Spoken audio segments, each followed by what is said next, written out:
આગળ વધીએ અને સેબીએ મ્યુચ્યુઅલ ફંડ ઇન્ડસ્ટ્રી માટે મહત્વપૂર્ણ ફેરફારોની જાહેરાત કરી છે. નવા સર્ક્યુલરમાં સેબીએ કયા ફેરફારોનો ઉલ્લેખ કર્યો છે તેની વિગતો લઈએ. સહયોગી વિની મોતીવાલા આપણી સાથે જોડાઈ ગયા છે. ગુડ આફ્ટરનૂન વિની, જણાવો શું વિગતો છે? સેબીનું જે સર્ક્યુલર આજે આવ્યું છે એમાં બહુ બધી ચેન્જીસ, નિટીગ્રિટી ચેન્જીસ, ન્યૂ ફંડ લોન્ચીસનું કેવી રીતે પ્રોસેસ થશે, સમ પ્રોસિજરલ ચેન્જીસ જે આવી છે અને આ ન્યૂ કેટેગરીઝ ઓલ્સો જે લોન્ચ થઈ છે આ સેબી સર્ક્યુલરમાં is what we are understanding એમાં આવી છે. હવે પહેલાં ઇક્વિટીની મેજર ચેન્જીસની વાત કરીએ. વેલ્યુ ને કોન્ટ્રા ફંડમાં શું થયું?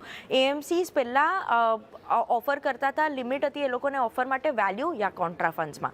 હવે એએમસીઝ બે ઓફર કરી શકે, વેલ્યુ ફંડ બી અને કોન્ટ્રા ફંડ્સ બી ઓફર કરી શકે. બીજું પોર્ટફોલિયો ઓવરલેપ પર છે. એ લોકોએ કીધું કે મેક્સિમમ 50% ઓવરલેપ બિટવીન સેક્ટર ને થીમેટિક્સ ફંડ્સ જે હોય વર્સિસ અધર ઇક્વિટી ફંડ્સ, તો એ બેમાં ઓવરલેપ મોર દેન 50% નહીં હોવું જોઈએ. એનાથી ઓછું હોય તો ચાલે. હવે એના અલાવા રેસિડ્યુઅલ જે અમાઉન્ટ છે એમાં સેબીની સર્ક્યુલરમાં હાઇલાઇટ કર્યું છે કે રેસિડ્યુઅલ જે અમાઉન્ટ છે એ લોકો ગોલ્ડમાં ઇન્વેસ્ટ કરી શકે, સિલ્વરમાં ઇન્વેસ્ટ કરી શકે, ઇન્વેસ્ટમાં બી ઇન્વેસ્ટ કરી શકશે મ્યુચ્યુઅલ ફંડ્સ, આ રેસિડ્યુઅલ પોર્શન.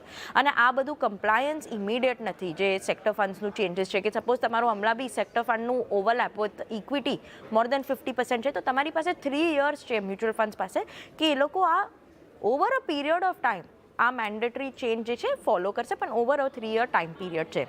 ઇન્વેસ્ટર્સ માટે આનો મિનિંગ શું કે ઓબ્વિયસલી સ્કીમની જે ડિફરન્શિએશન છે, બાયફર્કેશન છે એ ક્લિયર થઈ ગઈ. ઓવરલેપનું જે મંથલી ઓવરલેપ ડેટા એ લોકો નીકાળશે એના વજહથી ડિસિઝન મેકિંગ ઇન્વેસ્ટર્સ માટે બેટર થઈ જશે, રાઈટ? યુ કેન મેક આ ડેટાસ જોઈને તમે ઓવરલેપ કેનામાં કેટલું છે એટલે તમને ઇન્ફોર્મ ડિસિઝન આવશે કે મારી પાસે ઓલરેડી ફંડ છે તો આમાં ફંડમાં મારે આટલું 50%થી વધારે ઓવરલેપ થાય નવા ફંડમાં ઇન્વેસ્ટ કરવા પહેલાં તો યુ નો કે આમાં મે બી ન ઇન્વેસ્ટ કરે કેમ કે ઓલરેડી 50% ઓવરલેપ જ છે જે એ લોકોનું ઇન્વેસ્ટમેન્ટ સ્ટ્રેટેજી છે. એના અલાવા બીજું જે પોઝિટિવ થઈ જાય કે ગોલ્ડ સિલ્વર ઇન્ક્લુઝન જે થઈ ગયું રેસિડ્યુઅલ અમાઉન્ટ માટે ઇન્વેસ્ટમેન્ટ માટે એના વજહથી તમારા માર્કેટ રિસ્કથી જે મે બી વોલેટિલિટી માટે જે હોય એ હેજ થઈ શકે against gold and silver. So some stability instead of volatility થોડી સ્ટેબિલિટી બી આવી શકે બિકોઝ અને પોર્ટફોલિયો પ્રોટેક્શન બી આવી શકે આના વજહથી તમારી ઓવરઓલ મ્યુચ્યુઅલ ફંડ જર્નીમાં. નેક્સ્ટ ડેટ કેટેગરી, એના શું ચેન્જીસ આવ્યા છે? વન, એ લોકોએ નવી કેટેગરી લોન્ચ કરી છે જે છે સેક્ટોરિયલ ડેટ ફંડ્સ.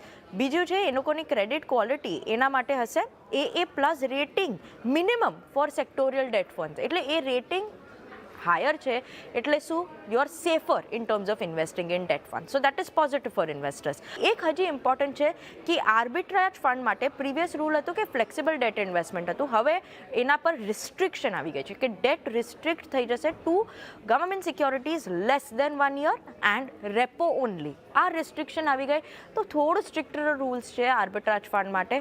પણ for investors what does it mean કે આ તમારા માટે થોડું સેફર થઈ જાય in terms of returns. But return થોડા થશે but safer stability is what you are seeing. But that is the strategy કે એ લોકો સેફ ઇન્વેસ્ટમેન્ટ કરે એટલે આ સેબી સર્ક્યુલર આવ્યું છે. Mainly more safer for investors seems like that. જી, આભાર વિની આપનો સમગ્ર માહિતી આપવા માટે. તો ખાસ કરીને એમએફ મ્યુચ્યુઅલ ફંડ માટે સેબીના નવા નિયમો જાહેર થયા છે અને હવે એએમસીઝ જે છે તે વેલ્યુ અને કોન્ટ્રા બંનેમાં ફંડ ઓફર આપણને કરતી જોવા મળી શકે છે અને નવા સેક્ટરલ ફંડ જે છે તે ખાસ કરીને મ્યુચ્યુઅલ ફંડ માટે આપણને આવતા જોવા મળી શકે છે. તો આના પર એક નજર રાખવાની રહેશે. પણ આગળ